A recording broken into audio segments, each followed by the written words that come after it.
Një vit nga vrasja e Ilaria Sulës, autori dëshmon para gjykatës. Ajo ishte zemëruar me mua për një zhvillim i ri ka ndodhur në procesin gjyqësor për vrasjen e 22 vjeçares shqiptare Ilaria Sula, ku i akuzuari Mark Anthony Samson ka dhënë dëshmi para gjykatës së krimeve të rënda në Rom. Gjatë seancës mbajtur në ambientet e sigurisë së lartë të Rebibia Prison, 24 vjeçari pranoi se nuk arrin të shpjegojë plotësisht veprimet e tij në momentin e krimit. Nuk mund ta shpjegojë çfarë më ndodhi, ishte sikur një perde më kishte bllokuar syt. Nuk mbaj mend sa herë godita, por padyshim më shumë se 2 herë, deklaroi ai para trupit gjykues. Ngjarja ndodhi në 23 mars 2025 në apartamentin e Samsonit në Rom, ku Ilaria u godit për vdekje me thik.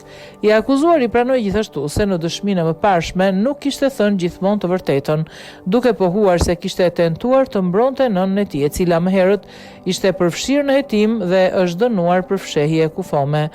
Ai shtoi se Ilaria ishte e zemëruar dhe zhgënjur pasi kishte zbuluar gënjeshtrat e tij lidhur me studimet universitare.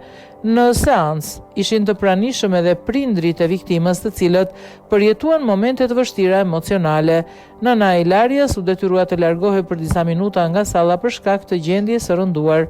Këto ditë janë shumë të vështira, të dëgjosh këto gjëra dhe të rikujtosh momentet e fundit të jetës së vajzës sime është tepër e dhimbshme, ka thënë ajo. Ndërkohë, babai i 22 vjeçares theksoi se familja nuk kërkon hakmarrje, por drejtësi.